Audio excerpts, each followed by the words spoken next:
Bienvenidos, bibliófilos y curiosos del conocimiento, a Resúmenes de Libros. Hoy, en nuestro canal, vamos a desempolvar un clásico que, aunque escrito hace más de un siglo, sigue siendo tan relevante como un meme viral en X. Prepárense para un viaje épico por Imperialismo, la fase superior del capitalismo de Vladimir Lenin. Un libro que no solo explica por qué el mundo es como es, sino que lo hace con la precisión de un cirujano y la pasión de un revolucionario. ¿Listos para descubrir por qué unas pocas empresas y países parecen jugar al Monopoly con el planeta entero? Ajusten sus audífonos, denle like, suscríbanse y acompáñennos en esta aventura económica con un toque de humor. Introducción. ¿Por qué este libro es un golazo? Imagina un mundo donde unas pocas empresas gigantes controlan todo. Los bancos mueven los hilos como titiriteros, y los países ricos viven a costa de los pobres. ¿Te suena familiar? Eso es porque Lenin, en 1916, ya estaba destapando las verdades incómodas del capitalismo en su etapa más avanzada, el imperialismo. Este libro no es solo un análisis político, es una lupa para ver los engranajes ocultos del poder económico global. ¿Por qué hay tanta desigualdad? ¿Por qué las guerras parecen no acabar? ¿Y por qué mi café de Starbucks cuesta lo mismo que el PIB de un país pequeño? Lenin tiene las respuestas, y nosotros las vamos a desglosar capítulo por capítulo con un estilo claro, profundo y con un guiño de humor para que no te duermas en el intento. Así que agarra tu libreta y empecemos este resumen que promete ser más revelador que un chisme jugoso. Capítulo 1.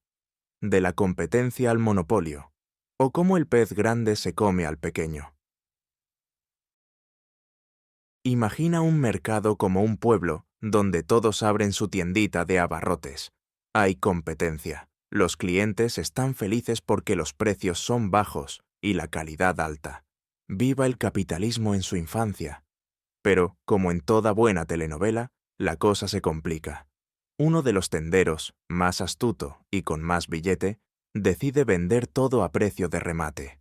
Resultado, los demás cierran y él se queda con todo el pueblo. Bienvenidos al monopolio, amigos. Lenin explica que el capitalismo empieza con la libre competencia, pero su naturaleza lo lleva a concentrar la producción. Las pequeñas empresas son devoradas por las grandes, como un Pac-Man económico. Las fábricas se vuelven gigantes, las máquinas reemplazan a los artesanos y unas pocas empresas dominan todo. ¿Ejemplo?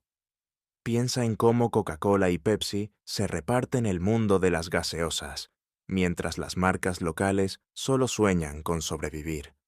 Pero espera, hay más. Estas empresas no solo compiten, a veces se alían en cárteles, como una mafia empresarial que fija precios y divide territorios para maximizar ganancias. ¿Te suena a cuando todas las compañías de Internet suben sus precios por casualidad al mismo tiempo? Lenin lo vio venir. Este capítulo nos muestra que el capitalismo, lejos de ser un mercado libre y justo, termina siendo un club exclusivo, donde los grandes mandan y los pequeños, pues, se van a vender tamales. Capítulo 2. Los bancos se convierten en los amos del universo. Si el primer capítulo fue sobre empresas devorándose unas a otras, este es sobre cómo los bancos se convierten en los verdaderos jefes. Antes, los bancos eran como ese amigo confiable que guarda tu dinero y te presta un poco cuando lo necesitas.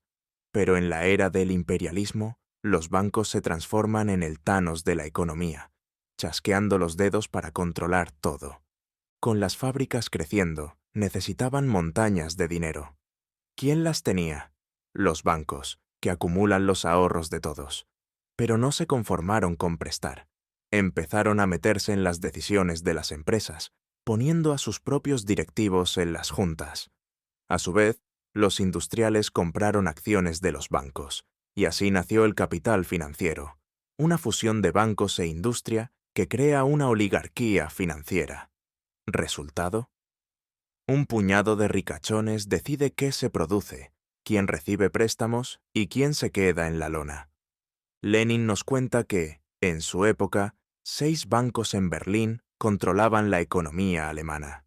Hoy, piensa en Wall Street o en esos fondos de inversión que hacen temblar países con un solo movimiento.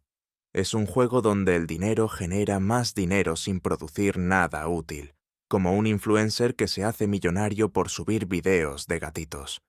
Este capítulo es un recordatorio. Los bancos no son tus amigos, son los dueños del tablero. Capítulo 3. El capital sale de paseo, y no precisamente de vacaciones. Ahora que los bancos y las empresas son compinches, ¿qué hacen con tanto dinero? En los países ricos, el mercado está saturado. Todos ya tienen su iPhone, su coche y su hipoteca. Las ganancias se estancan, así que el capital decide irse de viaje a países pobres, donde la mano de obra es barata, las leyes laxas y los recursos abundan. A esto Lenin lo llama exportación de capital. Imagina una empresa textil. En Estados Unidos los salarios son altos, pero en Bangladesh puedes pagar centavos y obtener ropa que venderás carísima en Occidente. ¡Bingo! Las multinacionales instalan fábricas, compran minas o prestan dinero a gobiernos pobres con intereses de tiburón. Estos préstamos suelen venir con trampas. El dinero debe gastarse en productos del país prestamista, y el país pobre queda endeudado de por vida. Es como pedirle un favor a tu primo rico y terminar trabajando para él eternamente. Este capítulo explica por qué los países pobres no logran despegar. Sus recursos y economías están atados a los intereses de los ricos.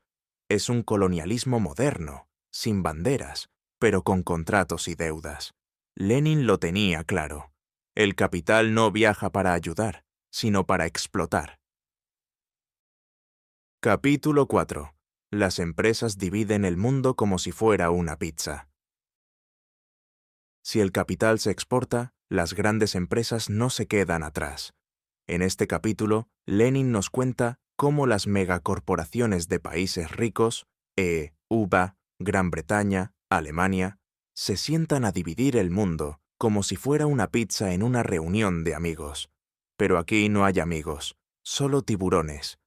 Al principio estas empresas competían ferozmente, bajando precios para sacarse del juego. Pero, como buenos capitalistas, se dieron cuenta de que pelear no era tan rentable como aliarse. Formaron cárteles internacionales, acuerdos secretos para fijar precios, dividir mercados y evitar la competencia. Por ejemplo, General Electric y AEG se repartieron el mercado eléctrico global, asegurándose de que nadie más entrara al juego. Esto no es solo comercio, es un dominio económico global. Estas empresas controlan qué se produce, dónde se vende y a qué precio, dejando a los países pobres como meros proveedores de materias primas. Hoy, piensa en cómo unas pocas tecnológicas dominan Internet o cómo el petróleo está en manos de un club exclusivo. Lenin nos avisa: el mundo no es un mercado libre, es un tablero controlado por unos pocos jugadores. Capítulo 5. Los países ricos se reparten el planeta. Si las empresas dividen el mercado, los gobiernos no se quedan atrás. En este capítulo, Lenin conecta el poder económico con el político. Los países ricos, con sus ejércitos, convierten la división económica en una división territorial, el colonialismo. Gran Bretaña, Francia y otros se repartieron África, Asia y América Latina como si fuera un buffet libre. ¿Por qué? Para proteger las inversiones de sus empresas. Si una compañía británica construía un ferrocarril en la India, el ejército británico estaba ahí para asegurarse de que nadie lo tocara. La India no era una colonia para civilizarla, como decían, sino para extraer algodón barato y vender telas caras. Todo era un negocio respaldado por cañones. A principios del siglo XX, el mundo ya estaba completamente dividido. No quedaban tierras libres, así que los países ricos comenzaron a pelearse entre sí por una redivisión. Alemania, la nueva potencia, quería su pedazo del pastel, y eso llevó a la Primera Guerra Mundial. Lenin lo dice claro, no fue una guerra por patriotismo, sino por mercados y recursos. Millones murieron para que los ricos se hicieran más ricos. ¿Te suena a algo que aún pasa? Capítulo 6. Imperialismo. El jefe final del capitalismo. Aquí, Lenin une todos los puntos y define el imperialismo como la etapa superior del capitalismo.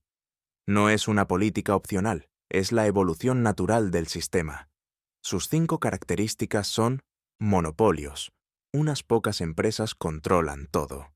Capital financiero. Bancos e industrias fusionados en una oligarquía. Exportación de capital. Dinero que viaja a países pobres para explotarlos. Cárteles internacionales. Empresas que dividen el mundo. División territorial. Países ricos que colonizan el planeta.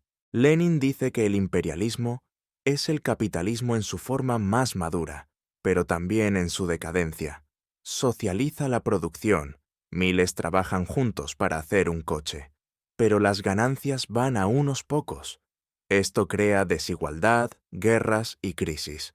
Para Lenin, el imperialismo es el capitalismo moribundo, listo para ser reemplazado por algo nuevo. Guiño, él pensaba en el socialismo. Es como un villano de película que parece invencible, pero ya tiene el talón de Aquiles a la vista. Capítulo 7. Capitalismo parasitario, o cómo vivir sin trabajar. En este capítulo, Lenin nos pinta a los países ricos como parásitos que viven chupando la sangre del resto del mundo. ¿Cómo? Exportando capital y viviendo de las ganancias. En lugar de producir, estos países se convierten en estados rentistas, como un casero que vive del alquiler sin mover un dedo. Gran Bretaña, por ejemplo, vivía de las ganancias de sus colonias y del comercio marítimo. Sus fábricas cerraban porque era más rentable invertir en el extranjero. Esto crea una economía hueca, basada en finanzas y especulación, no en producción. ¿Te suena a Wall Street? Además, los capitalistas comparten migajas con algunos trabajadores de sus países, creando una aristocracia obrera que apoya el sistema porque recibe beneficios. Esto divide a la clase trabajadora y frena las revoluciones. El resultado es una sociedad decadente, obsesionada con el dinero y el consumismo, donde el trabajo honesto es visto como cosa de tontos. Lenin lo resume. El imperialismo no solo explota al mundo, también pudre a los países ricos desde dentro. Capítulo 8. ¿El imperialismo es tan malo como dicen? No todos estaban de acuerdo con Lenin. Algunos, como Karl Kautsky, decían que el imperialismo era solo una política, no una etapa inevitable. Kautsky soñaba con un ultraimperialismo, donde las grandes potencias cooperarían pacíficamente. Lenin se ríe, o lo haría si tuviera cuenta en X, y dice que eso es un cuento de hadas. El capitalismo es desigual por naturaleza, y las alianzas son solo pausas antes de la próxima pelea por el botín. Otros defendían el imperialismo como una misión civilizadora. Ferrocarriles en África, escuelas en Asia, todo por el bien de los atrasados. Lenin los llama hipócritas. Esos ferrocarriles eran para saquear recursos, no para ayudar, y el desarrollo que traen solo beneficia a los ricos, dejando a los países pobres como proveedores eternos. Este capítulo es un recordatorio. No creas en las historias bonitas de los poderosos, siempre hay un interés detrás. Capítulo 9. El imperialismo en la historia. Lenin pone el imperialismo en perspectiva histórica. El capitalismo, en sus inicios, fue progresista. Acabó con el feudalismo, trajo tecnología y libertad. Pero en su fase imperialista se vuelve reaccionario. Esclaviza países, fomenta desigualdad y guerras, y traiciona sus propios ideales de libertad e igualdad. Sin embargo, al globalizar la economía, el imperialismo también une a los explotados del mundo. Un trabajador en Londres y un campesino en la India comparten el mismo enemigo, el capital financiero. Además, al concentrar la producción, el imperialismo facilita el paso al socialismo. Si unas pocas empresas controlan todo, nacionalizarlas no suena tan complicado, ¿no? Para Lenin, el imperialismo es el fin de una era y el comienzo de otra. Es el acto final del capitalismo, donde sus contradicciones, producción social, ganancias privadas, lo llevan al colapso. Es un drama histórico, donde el viejo mundo muere y el nuevo lucha por nacer. Capítulo 10. ¿Sigue vivo el imperialismo? Ahora, la pregunta del millón. ¿Sigue siendo relevante Lenin en 2025? Spoiler. Sí. Aunque las colonias desaparecieron, el neocolonialismo está más vivo que nunca. Vamos por partes. Monopolios. Google, Amazon y compañía dominan el mundo como nunca. Capital financiero. El FMI y los bancos globales siguen dictando las reglas. Exportación de capital. Las multinacionales instalan fábricas en países pobres y trasladan ganancias a paraísos fiscales. División económica. La OMC y los tratados comerciales favorecen a los ricos. Guerras. Los conflictos actuales, Oriente Medio, Ucrania, suelen girar en torno a recursos y poder. El imperialismo cambió de forma, pero no de esencia. Es más sutil, con deudas en lugar de ejércitos, pero igual de explotador. Lenin nos da una brújula para entender este mundo de desigualdad, crisis y guerras disfrazadas de intervenciones humanitarias. Conclusión. ¿Qué nos deja este libro? Amigos, imperialismo, la fase superior del capitalismo, es más que un libro. Es un manual para descifrar el mundo. Nos enseña que detrás de las noticias hay intereses económicos, que la desigualdad y las guerras no son accidentes, sino productos de un sistema. Nos invita a cuestionar, ¿quién se beneficia de esa inversión? ¿Por qué ese país está en guerra? ¿Quién manda realmente? Lenin nos da una lección de realismo. El mundo no cambiará con buenos deseos, sino entendiendo y enfrentando las fuerzas que lo controlan. Este libro es un llamado a ser ciudadanos conscientes, a no tragarnos los cuentos de los poderosos y a buscar un mundo más justo. Gracias por acompañarnos en este resumen épico en Resúmenes de Libros. Si te abrió los ojos, dale like, comparte y suscríbete para más dosis de conocimiento con un toque de humor. ¿Qué opinas del imperialismo? ¿Es Lenin un genio o un exagerado? Déjanos tu comentario, que aquí leemos todo. Nos vemos en el próximo libro, donde seguiremos desentrañando el mundo, página a página.